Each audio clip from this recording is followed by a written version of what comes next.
Bonsoir à tous, bienvenue dans votre émission La Réunion Léla. Ce sont les vacances pour les enfants et c'est le travail des parents d'aller acheter les effets scolaires parce que c'est ça le travail pendant les vacances. Et qu'est-ce qui va se passer parce que si vous allez dans les rayons des grandes surfaces ou dans les librairies, c'est le casse-tête chinois, parce que c'est pas simple, et c'est pas vraiment simple. On va voir pourquoi dans Causement Réunionnais.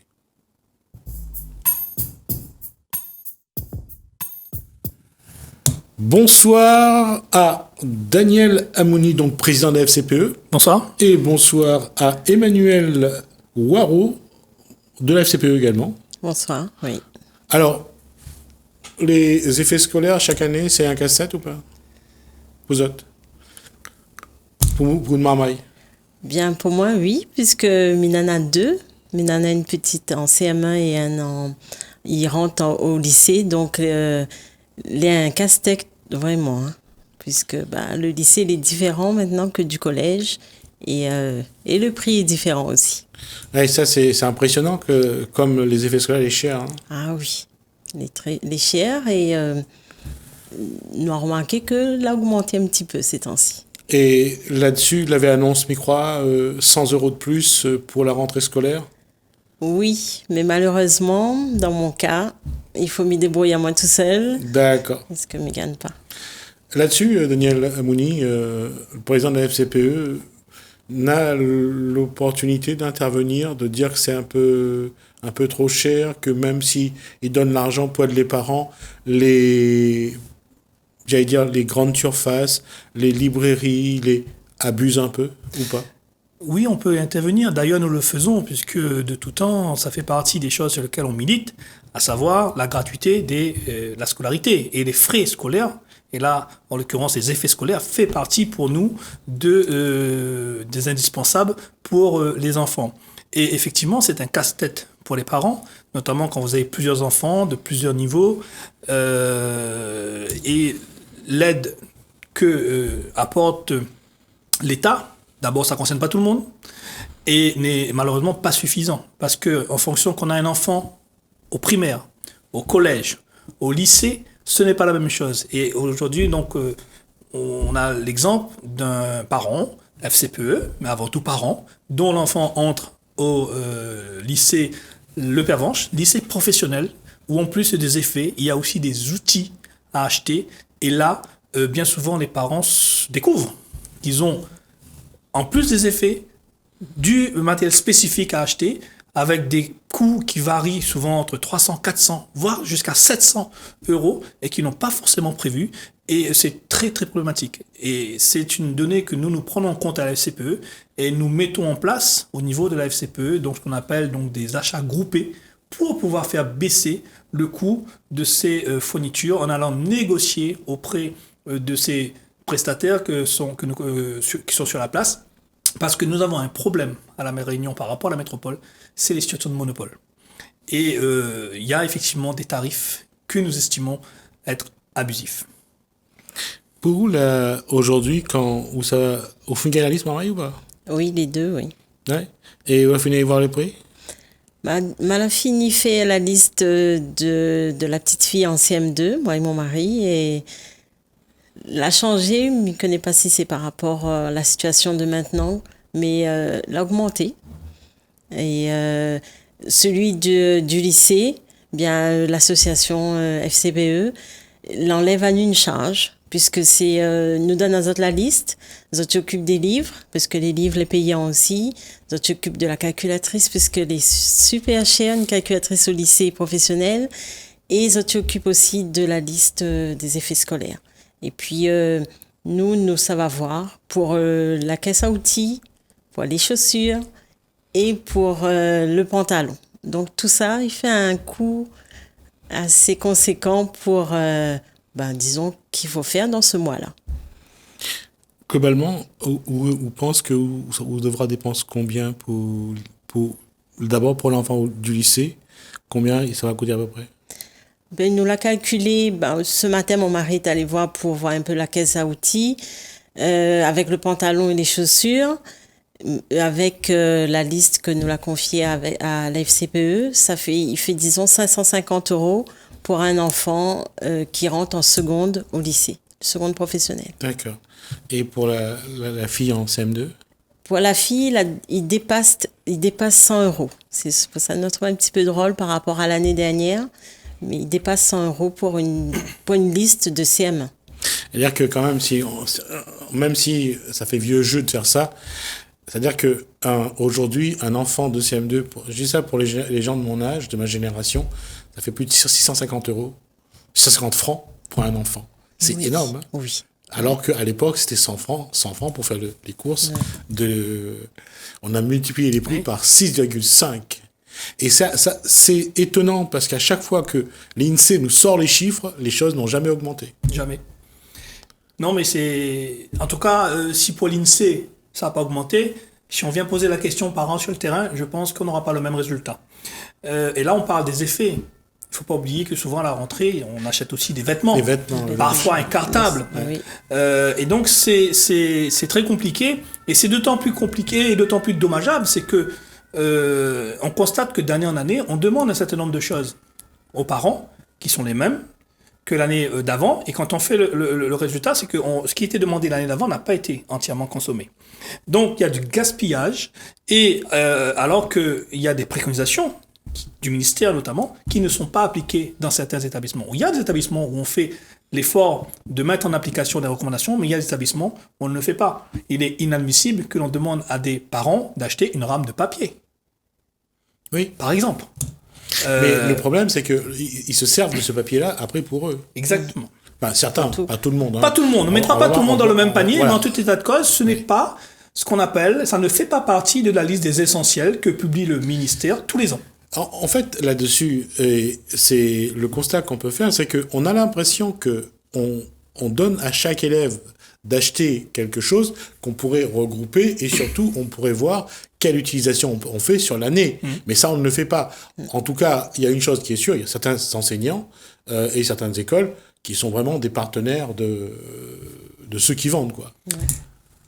Il y a, nous, le constat que l'on fait, c'est qu'il y a des habitudes qui ont été prises par le passé, qui perdurent, notamment que dans certains établissements, ce sont les enseignants qui demandent donc l'argent aux parents pour aller eux-mêmes faire les achats, ce qui est totalement interdit. Oui. Les parents ont le choix d'aller acheter le matériel pour leurs enfants auprès du libraire ou de la grande surface de leur achat, ou auprès d'une fédération de parents d'élèves comme nous. Parce que ça fait partie des actions que nous pouvons mettre en œuvre. Et surtout, là j'ai posé la question à Emmanuel Ouarou, surtout que où ça a acheté, mais il ne pense pas que ça prend le produit le plus cher. Non. Ça prend le produit les plus pratiques et il coûte au moins cher. Oui, nous choisit le moins cher. Et les vraies, la différence de prix, hein, mais... quand on en a une liste d'effets pour acheter, nous choisissons toujours le moins cher pour... Et pourquoi la question, elle se pose parce que c'est une question pratique. Que vous l'achetez à 10 € ou à 5 €, c'est le même produit et l'année prochaine, il faut le jeter. Ou alors, on ne va même plus l'utiliser. Donc, c'est là la question. C'est quel comportement doit avoir la maman ou le papa quand il prend la liste pour aller... faire les courses, quoi. Quel produit acheter? Quel est le bon produit pour une maman et bien travailler à l'école? Bien, il y en a une différence, c'est vrai, pour les stylos.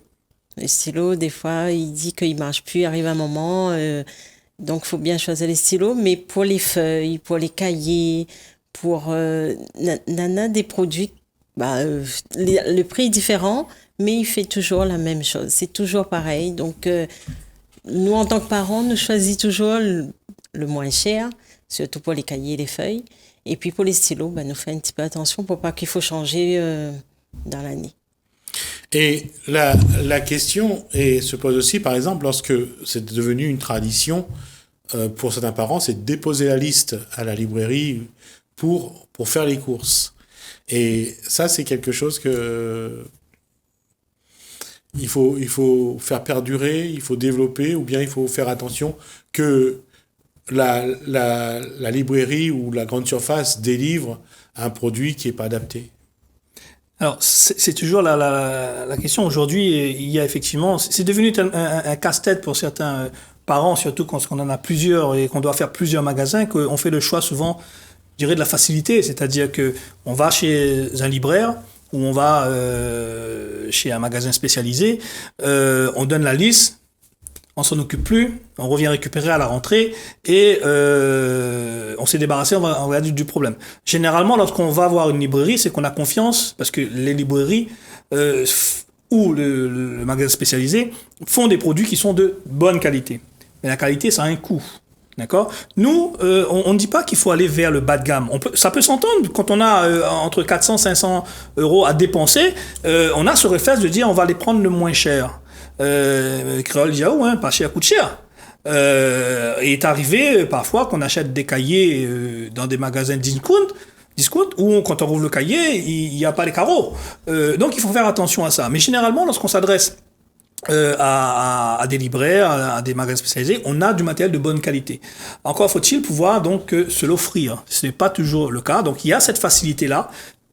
Ce qu'il faut faire, c'est travailler en amont. C'est-à-dire, encore une fois, respecter les recommandations du ministère qui dit que, les listes de fournitures scolaires doivent être discutées avec les parents d'élèves et notamment avec les fédérations de parents d'élèves, les associations de parents d'élèves pour arriver à avoir le meilleur prix et surtout respecter les essentiels. C'est-à-dire qu'il y a des choses aujourd'hui qui sont demandées, qui ne sont pas utiles, d'accord, puisque n'est pas recommandé par le ministère de l'Éducation nationale, qui publie tous les ans cette fameuse liste qu'on appelle liste des essentiels. Donc si on respecte déjà ça, donc on va déjà diminuer le nombre de fournitures dans la liste et donc faire baisser le prix. Ça, c'est la première des choses. Donc il y a ce travail en amont qui n'est pas fait, pas partout. Certains établissements le font, mais beaucoup malheureusement ne le font pas. Parfois, ils ne donnent pas les listes parce que c'est eux-mêmes qui s'en chargent via la coopérative, etc. C'est pas forcément le rôle de la coopérative. Donc voilà, donc il y a des habitudes qu'il faut changer d'abord. Et après que l'on donne la liste ou on donne pas la liste, nous-mêmes à la FCPE, nous négocions des tarifs négociés avec les librairies ou les spécialisés, tout simplement pour justement faire ce travail pour les parents qui nous font confiance, c'est-à-dire nous négocions les listes, les tarifs, nous récupérons les listes et nous traitons avec le fournisseur. Donc on sert d'intermédiaire entre le fournisseur et le parent pour faciliter, c'est vrai, mais c'est surtout pour faire baisser le coût. Parce que les achats groupés, c'est ce que recommande également le ministère de l'Éducation nationale. Mais achat groupé, comment définir ça? Madame a un fils donc, qui est en première année au LEP du port.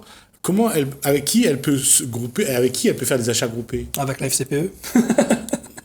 Mais je veux dire, c'est que ça, c'est au niveau de l'établissement. C'est-à-dire que soit il y a une association de parents d'élèves qui s'en charge, ou soit il n'y en a pas. D'accord? Et les parents sont livrés à eux-mêmes. Donc, notre rôle, nous, de fédération, c'est justement d'aller accompagner ces parents. Si les parents le souhaitent, nous pouvons nous en occuper. S'ils ne le souhaitent pas, soit ils s'en occupent eux-mêmes, ou soit ils s'adressent à quelqu'un d'autre. Dans certains établissements, on a eu aussi tendance à... certaines coopératives ont pris sur eux de faire cela. C'est-à-dire qu'ils demandent aux parents de leur payer et ils négocient derrière avec les fournisseurs. Donc il y a différentes possibilités. Mais c'est avant tout, nous en tant que fédération et en tant qu'association de parents d'élèves, ça fait partie de notre rôle de proposer ce genre de service aux parents et c'est avec la quantité que l'on arrive à faire baisser les prix. L'année dernière, nous avions eu 25% de remise au prix d'un libraire. Donc on peut avoir de la qualité et avoir un prix qui soit acceptable par les parents par rapport à leur budget. Mais ils doivent avoir le choix. Or souvent, on ne leur donne pas ce choix-là.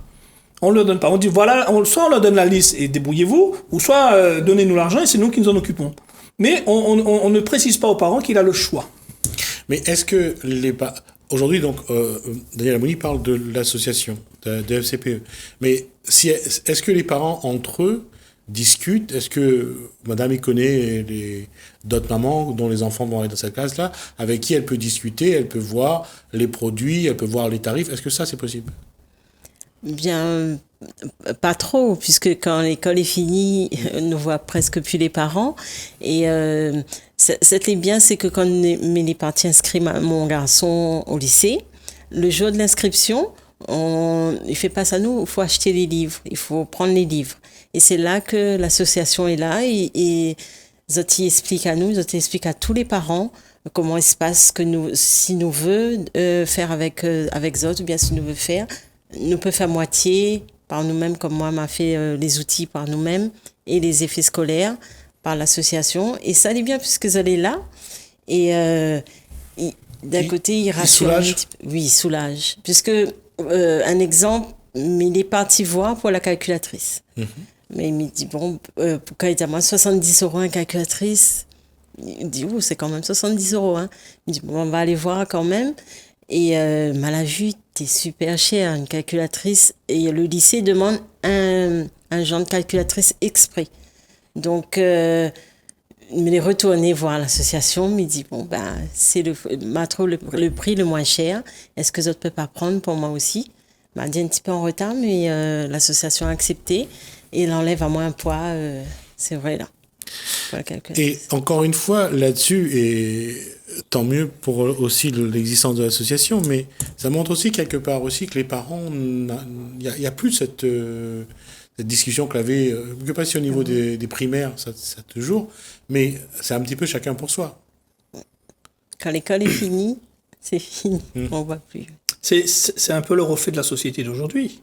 Et cette année, en plus, c'est amplifié par le fait où, avec le Covid, on ne peut plus avoir accès, comme on le voudrait, aux établissements. Beaucoup d'établissements ont géré les parents en ligne et pas dans l'établissement. Ou alors ils venaient juste pour la signature, on va dire. Et je vais mettre les pieds dans le plat. Ils ont eu une bonne opportunité pour mettre les parents dehors. Allez, j'ai pas obligé de bien répondre. Je dirais pas, mais on peut penser que certains établissements avaient ça en tête, mais quoi qu'ils fassent, ils devront composer avec les parents d'élèves et ils devront composer avec la fédération de parents d'élèves, qui le veuillent ou pas, nous faisons partie de la communauté éducative. Alors oui, on peut être tenté de se dire que, mais je pense que surtout c'est que ça a été l'opportunité pour les établissements qui peut-être hésitaient encore, puisque aujourd'hui vous savez que la téléinscription prend le pas sur une inscription physique et ça existe depuis quelques années, sauf que c'était pas forcément développé comme il le fait. Donc il y a des établissements qui ont sauté le pas pour mettre en place le télé-inscription, on va dire quasiment 100%. On fera le bilan de ça, mais ce qu'on fait pour les inscriptions dans le contexte actuel, avec le Covid, avec les gestes barrières à respecter, le protocole sanitaire, etc., on peut le comprendre. Mais à la rentrée, ça se passera différemment. Les fédérations de parents d'élèves que nous sommes seront présentes dans les établissements, qu'on le veuille ou pas. D'accord. Et là aussi, c'est pareil, je veux dire, quelque part, vous êtes un petit peu des empêcheurs de tourner en rond, ne serait-ce que même au niveau des listes des affaires scolaires? On n'est pas des empêcheurs de tourner en rond. Non, on est là est là pour faire respecter. Certains responsables pour certains responsables d'établissement, effectivement, ils considèrent que la FCPE est un empêcheur de tourner en rond. Or, la FCPE ne fait qu'appliquer les textes. Elle ne fait qu'appliquer les textes et elle ne fait que dire au chef d'établissement, respectez les textes. Si vous respectez les textes, il n'y a pas de problème avec la FCPE. Nous, on est là pour défendre les parents, on est là pour défendre l'intérêt du mamaï. Si vous ne respectez pas les termes, nous sommes là pour vous rappeler qu'il y a des textes à respecter. Et je sais que ça énerve certains chefs d'établissement, mais c'est comme ça. Le code de l'éducation, ce n'est pas la FCPE qui l'a inventé ou créé, c'est le ministère de l'Éducation nationale, c'est-à-dire le patron de ces chefs d'établissement, de ces enseignants, et donc ils doivent appliquer les directives que leur donne leur patron, que ce soit par des notes ministérielles ou par le code de l'éducation. Et nous, en tant que fédération de parents d'élèves, on est là pour accompagner les parents d'élèves, on est là pour les aider et on est là pour que les lois soient respectées. Et en l'occurrence, sur les effets scolaires, il y a de l'abus, et nous le disons, ça fait des années que nous le disons, nous continuons à le dire, il y a des établissements qui sont contents qu'on vienne discuter avec eux et qui mettent en place avec nous fédération de parents d'élèves ou association de parents d'élèves, lorsque nous ne sommes pas présents, qui mettent en place les recommandations du ministère. C'est pas nous qui faisons les recommandations, c'est le ministère. Et le ministère, c'est qui? C'est pas mon employeur à moi, c'est l'employeur du personnel de l'éducation nationale. Donc c'est à eux de suivre les directives de leur patron. Emmanuel Waro, il y a beaucoup de parents qui sont un petit peu désœuvrés parce que c'est trop cher, parce qu'ils n'arrivent pas à acheter et ils n'ont personne pour les accompagner. Oui, il y en a beaucoup de parents, puisque c'est pour ça que ça va chercher un peu partout, mais à la fin, quand on a une liste, ben on reste là où ça va pas dire me prends moitié là, l'autre côté, tout ça. Non, on fait tout un seul. Et parce qu'aujourd'hui, avec l'embouteillage qu'il y en a dans les centres-villes, autour des grandes surfaces, autour des librairies, aller voir, ça prend une demi-journée parfois pour voir 2 magasins. Oui. Et imagine si on a 5 ou 6 à faire, en plus du ménage, en plus des enfants, en plus du travail, si jamais on travaille, ça rend l'achat des affaires scolaires, des effets scolaires, très, très difficile. Hein. Oui. Mais comme nous l'est un peu obligés d'un côté, puisque nous n'attendons pas le dernier moment, les parents n'attendent pas les derniers moments pour aller acheter, puisque c'est tout le monde qui va aller dans les magasins au début août, donc nous essayons de faire avant, et il faut nous savoir, il faut nous acheter. Alors justement, quoi vous donnerez comme conseil aux mamans ou aux papas que les tout seuls, qui est la première personne pour conseiller, pour accompagner, parce que c'est peut-être bizarre de dire ça, mais parfois le papa ou la maman, il s'enlit tout seul, mais vraiment tout seul, il regarde devant, il regarde derrière, la première personne pour donner un coup de main. Et quoi il fait? Bien, si son enfant est comme moi, m'a l'a fait au lycée, il donne à nous un petit échappatoire avec l'association. Mais sinon, il faut lui prendre un petit moment, vraiment, il faut prendre un petit moment pour faire et aller, reste dedans et prendre.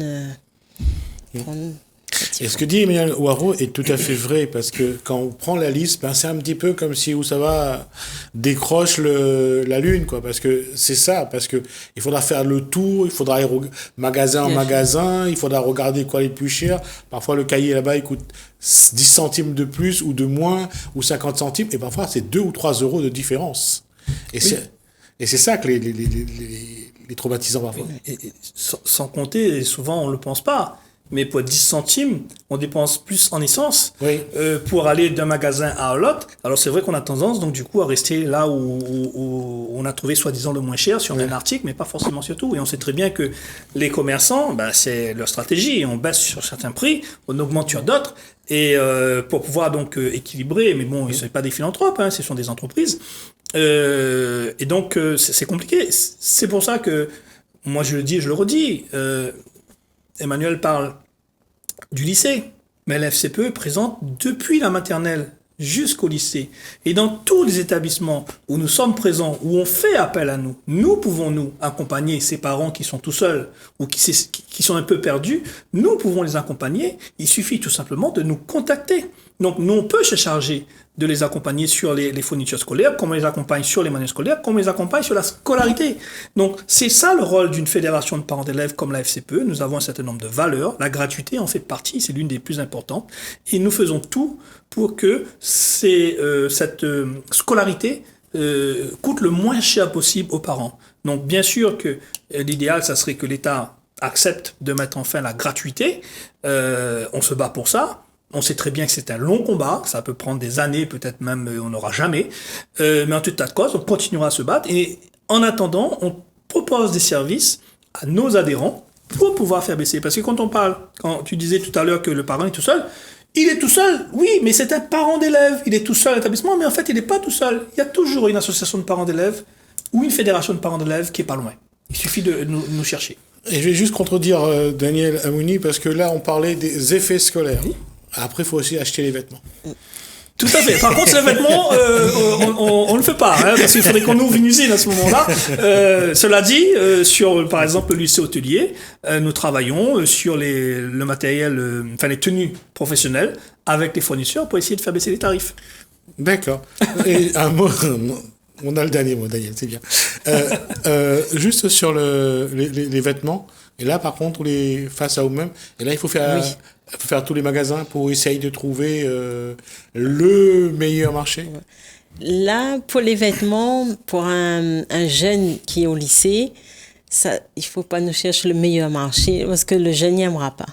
Enfin, c'est un peu le style de l'enfant aussi. Pour les petits, nous cherchent les meilleurs marchés, ça c'est les jolis et les meilleurs marchés aussi.